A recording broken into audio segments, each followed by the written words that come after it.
Hello दोस्तों, आज हम लोग 10th फिजिक्स के सभी सूत्र को एक साथ करेंगे। इस वीडियो में 10th फिजिक्स का हर एक सूत्र को शामिल किया जाएगा जो 10th बोर्ड 2025 के लिए बहुत ही कारगर साबित होगी।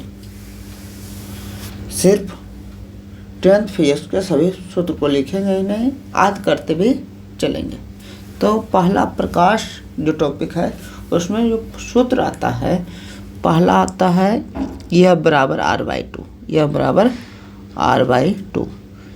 ये लेंस और दर्पण में दोनों होता है, लेंस और दर्पण दोनों के लिए होता है। f क्या होता है? तो f जो होता है उसको बोलते हैं फोकस दूरी। f क्या होता है? f जो होता है उसको बोलते हैं फोकस दूरी। और r जो होता है उसको बोलते हैं वक्रता त्रिज्या, वक्रता त्रिज्या। पहला फार्मूला है। पूछेगा f और r में संबंध बतावें तो f बराबर r/2, या कभी कभी गुना करके लिख देता है r बराबर 2f। r बराबर 2 गुना f कितना होगा? 2f। तो फार्मूला तो याद हो गई होगी। क्या है फार्मूला? फार्मूला है f बराबर r/2। पहला फार्मूला क्या है? तो f बराबर r/2। दूसरा फार्मूला है, एक होता है दर्पण सूत्र, दर्पण सूत्र। एक होता है लेंस सूत्र। क्या होता है? दर्पण सूत्र होता है और लेंस सूत्र होता है। लेंस सूत्र, दोनों सूत्र लगभग समान है, थोड़ा अंतर है। तो 1/v प्लस 1/u बराबर 1/f होता है। तो इसको कहते हैं दर्पण सूत्र। यदि यहाँ प्लस है, यह फार्मूला में 1/v माइनस 1/u बराबर 1/f रहे तो उसको क्या कहेंगे? हमको लेंस सूत्र कहेंगे। याद रखना है, पहला 1/v प्लस 1/u बराबर 1/f, 1/v माइनस 1/u बराबर 1/f। तो शुरू में 1/v है, माइनस 1/u बराबर 1/f है। तो इसमें f का मतलब फोकस दूरी समझ गए। u और v का मतलब क्या है? तो v का मतलब है प्रतिबिंब से दूरी। प्रतिबिंब से किसकी दूरी? ध्रुव से दूरी नापी जाती है। तो ध्रुव से प्रतिबिंब की दूरी क्या होती है? ध्रुव से प्रतिबिंब की दूरी, प्रतिबिंब की दूरी। और u क्या होती है? u जो होता है ध्रुव से वस्तु की दूरी, ध्रुव से वस्तु की दूरी। अगला देखते हैं। अगला जो फार्मूला इसमें है वो फार्मूला है आवर्धन का। किसका? आवर्धन।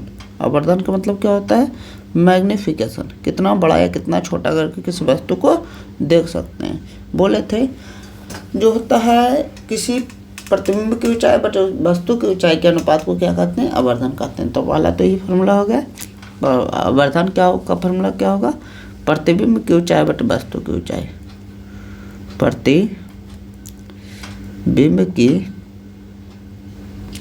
ऊंचाई बटे वस्तु की ऊंचाई, वस्तु की ऊंचाई। इसको लिखते हैं कैसे? प्रतिबिंब की ऊंचाई हाइट ऑफ इमेज लिखते हैं। इमेज का मतलब प्रतिबिंब। हाउ इसको हाइट ऑफ ऑब्जेक्ट लिखते हैं, HO लिखते हैं। बराबर एक फार्मूला होता है, इसी का मान -v/u भी होता है, -v/u। तो आवर्धन को m लिखते हैं और ये प्रतिबिंब की ऊंचाई को hi/ho लिखते हैं। प्रतिबिंब की ऊंचाई बट वस्तु की ऊंचाई और -v/u प्रतिबिंब की दूरी बटा वस्तु की दूरी। हमारा सही फार्मूला क्या होता है? ये फार्मूला होता है। अगला देखते हैं। अगला जो है 5 नंबर जो फार्मूला है अपवर्तनांक का होता है। अपवर्तनांक का फार्मूला है। अपवर्तनांक क्या होता है? अपवर्तनांक क्या होता है? तो अपवर्तनांक होता है निर्वात में प्रकाश की चाल और किसी माध्यम में प्रकाश की चाल के अनुपात को क्या कहते हैं? अपवर्तनांक कहते हैं। तो इसका फार्मूला होगा, पहले निर्वात में प्रकाश की चाल, निर्वात में प्रकाश की चाल, प्रकाश की चाल बटे माध्यम में प्रकाश की चाल, बटा माध्यम में प्रकाश की चाल। इसी को क्या कहते हैं? आवर्धन।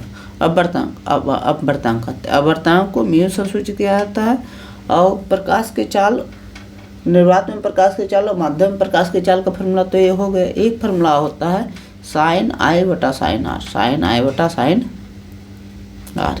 इसको स्नेल का नियम भी कहते हैं। स्नेल का सूत्र पूछेगा, इसको कहते हैं स्नेल का, बोलते हैं स्नेल का नियम,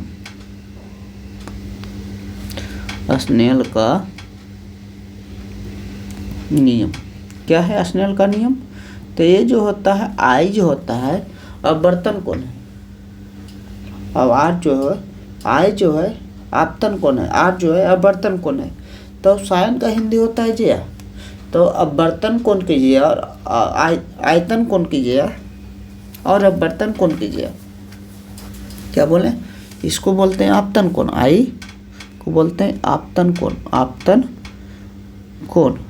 आर को बोलते हैं अपवर्तन कोण। यहाँ जो आ रहा है अपवर्तन कोण है, अपवर्तन कोण। तो बोल रहे हैं अब साइन का हिंदी होता है जिया, साइन का हिंदी क्या होता है जिया। तो बोल रहे हैं आपतन कोण की जिया का साइन ऑफ आई, अपवर्तन कोण की जिया का अनुपात एक स्थिरांक होता है जिसे अपवर्तनांक कहते हैं। इसी को स्नेल का नियम कहते हैं। कभी कभी पूछ लेगा स्नेल का नियम का सूत्र क्या है, तो स्नेल का नियम का सूत्र है यू बराबर साइन आई बटा साइन आर। और क्या अपवर्तनांक को लिखा है? निर्वात में प्रकाश की चाल बटा माध्यम में प्रकाश की चाल। इस पर एक वीडियो न्यूमेरिकल का भी वीडियो आएगा। एक आ होता है पावर ऑफ लेंस, लेंस की क्षमता, लेंस की क्षमता। इसका जो फार्मूला होता है लेंस की क्षमता का होता है 1/f। अगर मीटर में रहे तो 1/f, अगर सेंटीमीटर में रहे तो 1 मीटर में कितना सेंटीमीटर, 100 सेंटीमीटर बटा f। तो पावर ऑफ लेंस P बोलते हैं, इसको 1 मीटर बटा f लिख दीजिए या 100 सेंटीमीटर बटा f लिख दीजिए। ये होता है पावर ऑफ लेंस। अगला जो फार्मूला है वो विद्युत से है। विद्युत से फार्मूला क्या है? 7 नंबर, जो विद्युत धारा का मान होता है, विद्युत धारा, तो विद्युत धारा का मान आवेश प्रवाह की दर को विद्युत धारा कहते हैं, विद्युत धारा। तो आवेश प्रवाह की दर को विद्युत धारा कहते हैं। तो आवेश प्रवाह की दर, दर के मतलब क्या हुआ बटा समय। आवेश प्रवाह की दर को क्या कहते हैं? विद्युत धारा कहते हैं। तो ये हो गया हमारा फार्मूला, आवेश प्रवाह की दर को विद्युत धारा कहते हैं। तो आई बराबर लिखते हैं, आई बराबर लिखते हैं क्यू। आवेश को विद्युत धारा का आई बोलते हैं, आवेश को क्यू बोलते हैं, इसको टी बोलते हैं। आई बराबर क्यू बाई टी। ये एक इम्पोर्टेंट फार्मूला हो गया। अगला फार्मूला है ओम के नियम का। क्या है? ओम के नियम का फार्मूला है, नियम का। ओम के नियम का सूत्र जो है वो क्या है? तो ओम के नियम का सूत्र है V बराबर आई आर। V का मतलब क्या है? V का मतलब विभवांतर है। V का मतलब क्या है? विभवांतर। I का मतलब क्या है? विद्युत धारा। I का मतलब है विद्युत धारा। R का मतलब क्या है? R का मतलब है प्रतिरोध। R का मतलब क्या है? प्रतिरोध। अगला देखते हैं जो फार्मूला है, एक R का फार्मूला होता है, R रहता है रो एल बटा ए। R क्या है? प्रतिरोध। रो क्या है? रो को बोलते हैं विशिष्ट प्रतिरोध। रो को क्या बोलते हैं? इसको पी नियटल कर जाता है, रो बोला जाता है विशिष्ट प्रतिरोध, या इसको प्रतिरोधकता भी बोलते हैं। क्या बोलते हैं? प्रतिरोधकता। इसको क्या बोलते हैं? प्रतिरोधकता। यल क्या है? यल है चालक की लंबाई। क्या है यल? चालक की लंबाई। ये क्या है? ये चालक के अनुप्रस्थ काट का क्षेत्रफल। चालक, मान लीजिए चालक है तो इसका वो ये जो क्षेत्रफल होता है इसको कहते हैं चालक के अनुप्रस्थ काट का क्षेत्रफल। तो चालक के अनुप्रस्थ काट का क्षेत्रफल, काट का क्षेत्रफल। अगला देखते हैं फार्मूला क्या है। कभी पूछ देता है किसी चालक का प्रतिरोध किन बातों पर निर्भर करता है। अगर फार्मूला आए तो बता दीजिएगा। किसी चालक का प्रतिरोध जो होता है उसके पदार्थ की प्रकृति, इसको विशिष्ट प्रतिरोधी या पदार्थ की प्रकृति बोलते हैं। चालक की लंबाई, चालक की लंबाई, चालक के अनुप्रस्थ काट का क्षेत्रफल एक अलग से याद रखिएगा। ताप पर निर्भर करता है, जो आइए से पढ़ने का है। 11 नंबर है जूल का नियम क्या होता है। तो जूल का नियम H बराबर I² होता है। क्या होता है? I² होता है। ये जूल का नियम है। कहेगा जूल का नियम का सूत्र लिखिए, यह है जूल का नियम। तो एच बराबर आई स्क्वायर क्या होता है, RT होता है जूल का नियम। अगला क्या है, अगला एक पावर का फॉर्मूला होता है सूत्र। एक बार हम कोशिश करते हैं कि पावर वाला साबित भी करते हैं। तो एच बराबर क्या होता है, एच बराबर आई स्क्वायर RT, आई स्क्वायर RT। अब देखिए तो एच बटा ए जो है आई ला देंगे, का है जो होता है पावर, शक्ति जो होता है, कार्य करने के दर को शक्ति कहते हैं, कार्य करने के दर को शक्ति कहते हैं। जब भी दर आता है तो इंटीग्रेशन में आता है। तो कार्य के मतलब मात्रा को जूल, हीट का मतलब भी जूल, तो कार्य करने की दर हो गई, शक्ति हो गई, तो आई स्क्वायर क्या हुआ, आर होगा। तो पी का मान जो होता है आई स्क्वायर क्या होता है, आर होता है। पी का मान कितना होता है, आई स्क्वायर आर। अगर हम आर का मान भी दे दे भी बराबर आई आर से, देखिए एक फार्मूला तो ये हो गया। दूसरा फार्मूला जो बनेगा वो बनेगा कि इसको लिख सकते हैं I R Guna I square को 2 बार लिख सकते हैं। इसको लिखेंगे आई आर को क्या बोलते हैं, बेबरार आई आर होता है, तो भी आई होता है, बेबरार क्या होता है आई आर। तो आई आर की जगह क्या लिखते हैं, आई आर की जगह बी लिखते हैं, तो बी। ये दूसरा फार्मूला हो गया। तीसरा फार्मूला पी बराबर क्या होता है, ये होता है कि इसको आई स्क्वायर आर स्क्वायर करके इसको यहाँ से करना है, आई स्क्वायर आर स्क्वायर करें तो आर स्क्वायर से क्या, आर से भागा भी देना पड़ेगा। तो ये क्या हो गया, भी यही हो गया। इसको लिख सकते हैं आई आर का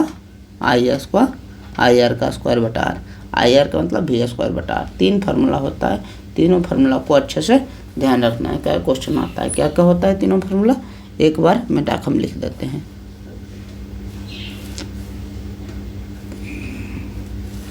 याद रखना है, क्वेश्चन बहुत सारा इससे बनता है। तो पी बराबर पावर का जो फार्मूला होता है तो आई स्क्वायर आर होता है, इसमें टी हटाइए। दूसरा जो फार्मूला होता है भी आई होता है, या तीसरा फार्मूला होता है भी स्क्वायर बटा क्या होता है, आर होता है। तीनों फार्मूला लिख लीजिए, बहुत बार ऑब्जेक्टिव में भी आ गया।